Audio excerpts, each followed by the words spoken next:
Hey guys, it's another video, and this tag is Josh James hashtag me now frag tag.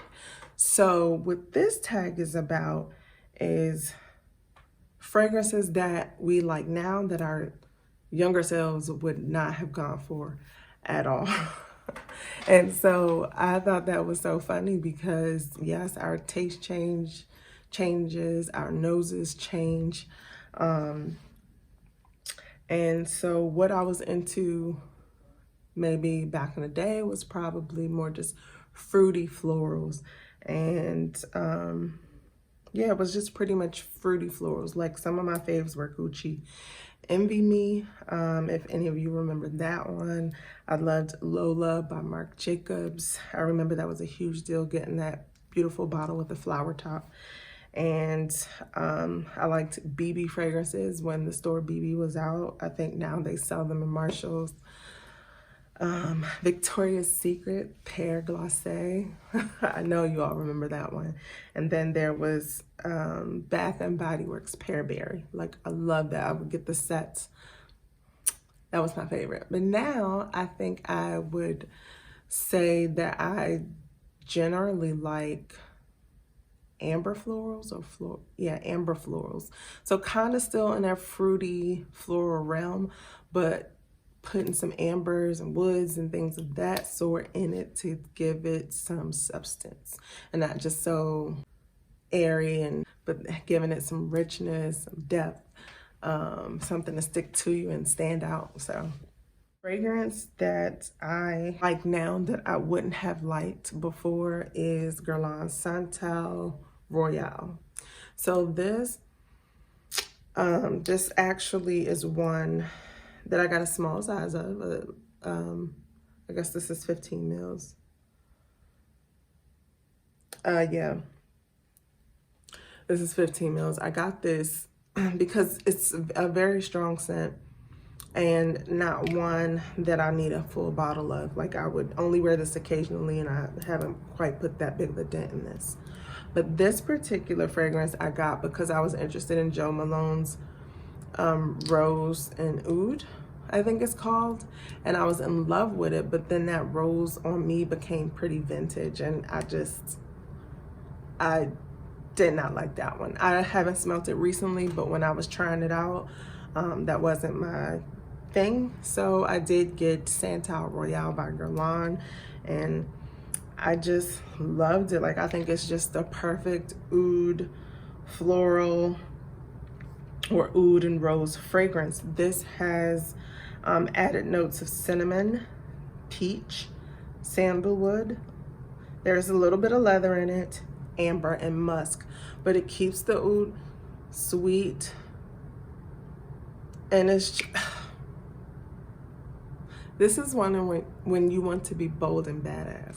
The next one that I know I would have never liked, and this is another oud and rose combination. This is Shagaf Oud, which has the praline in it also. It's pretty spicy. This is bold, beast mode.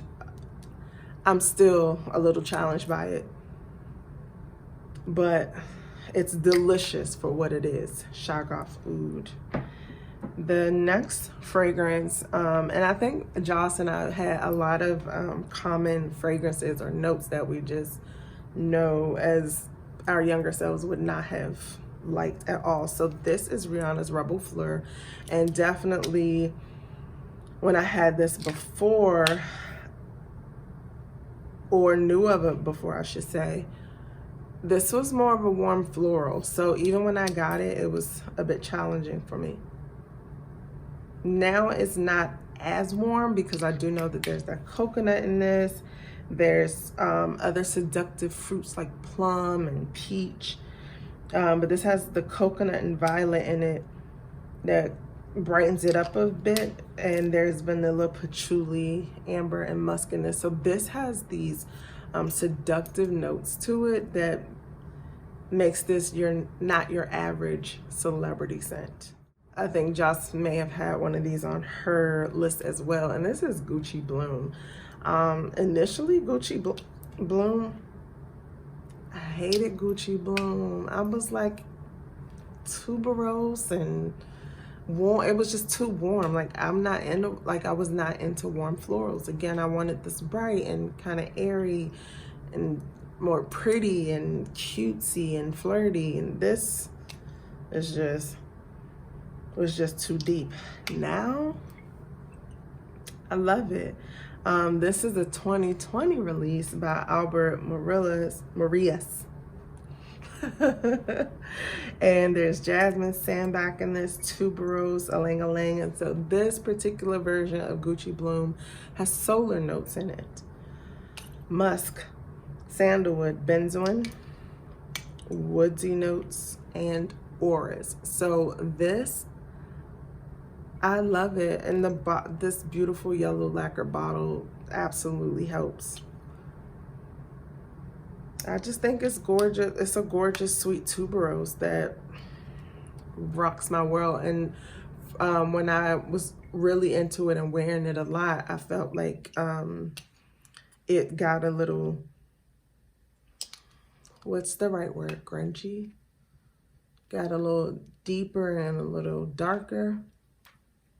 But from what I can remember, the longevity was pretty poor. And it went right into a skin scent for me, on me. But I need to wear it some more. The next one is Flora Botanica.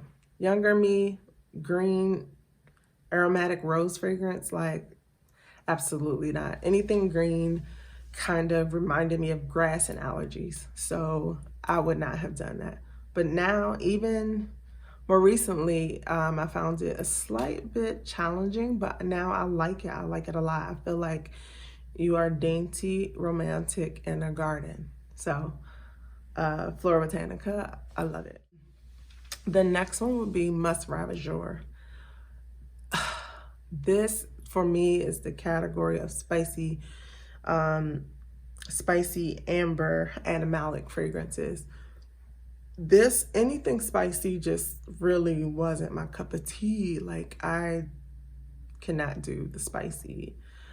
But now, especially in cooler weather, spice gives it a little edge, gives it some oomph to the fragrance. And so now I can completely handle Musk Ravageur. Before I thought it was like a man's kind of fragrance. But again, the spice gives it some oomph. It's still fairly sweet enough with the cinnamon and vanilla and some of the fruits, but I like it. The next one is Mugler fragrances. So I know a while back I was more or less trying to be a Mugler queen, but the real is back in the day, like I just did not understand Angel or Alien. It was just way too strong. My first Mugler and the one that I was only interested in was Innocent. Had a star on the bottle. I can't remember if it was the pink or the blue one. I do think it was the blue one. But it was called Innocent, and I think it was just a little bit more mass appealing than Angel, which had more of the patchouli and dark, like chocolate notes and things of that sort. Younger self did not like Alien, and even more recently when I picked this up as a blind buy. This has ginger and cinnamon in it. So some people are like, I was expecting some heat, some fire, but the ginger and cinnamon, I guess, just came out pretty sweet for some people. For me, I literally sprayed it on myself and was like, what am I gonna do with a pepper fragrance? Like, it smells spicy, hot. It was just on my arm and I was like, give me some answers, God. Like, why? What is up with this fragrance? But lo and behold, I smelt it. And it is a ginger cinnamon Alien with that jasmine. This one actually has orange blossom and tuberose with the white amber and vanilla. But it smells like Alien. It smells like Alien with ginger and cinnamon. It's actually kind of pretty if you're into ginger scents. So this is my little baby 1 ounce. That's all I need. It's a nice fragrance, but not something I gravitate towards. But when I think of ginger, I definitely think of this is the ginger in my collection. The next one that I, as a younger person, or me a couple years ago, or heck, even about 2 years ago, Narciso Poudre. I was repulsed at the smell of Narcissos. A friend of mine told me that she was into it. Hey, Magana. She was into Narciso musks, and I was like, ew.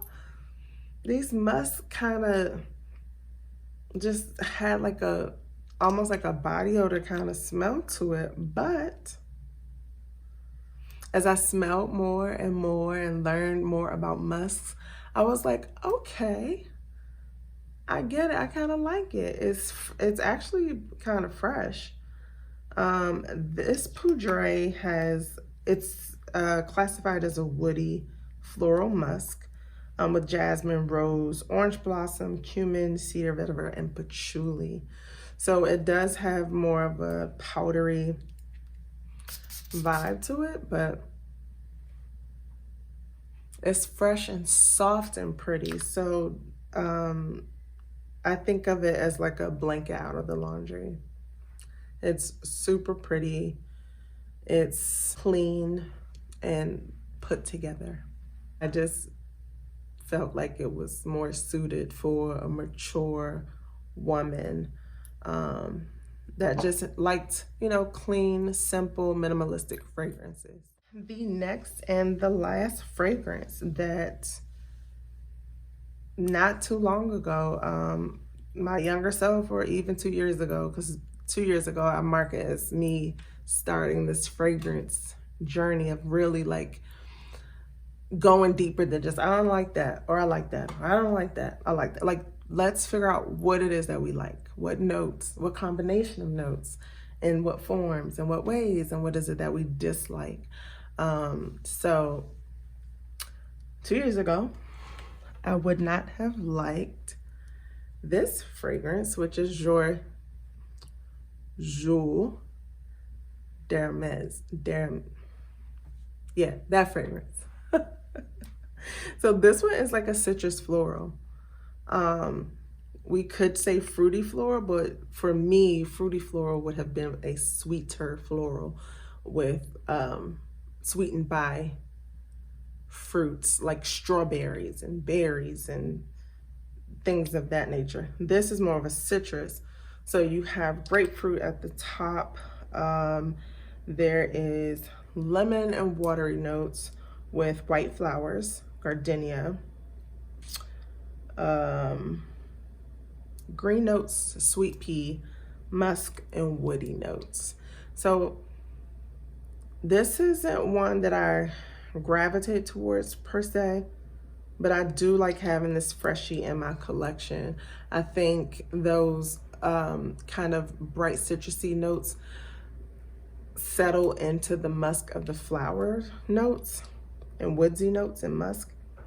And it's pretty, it's so pretty. Like once I stop and like take in the fragrance.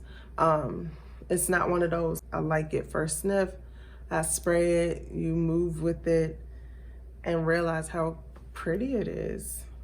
So yeah, that combination of like grapefruit and rose, I feel like it's more common than I would like to think, but it's one that I wouldn't have been as crazy about. But I'm glad to have this. I got this on discount from a private seller. Yeah, so those are the fragrances and types of fragrances that I would not have liked 2 years ago, or my younger self. What are some fragrances that you have come around to liking that you may not have liked as your younger self, or before your nose changed? Let me know, put it in the comments. I'd love to hear from you and hear what your fragrances are. And until next video, bye.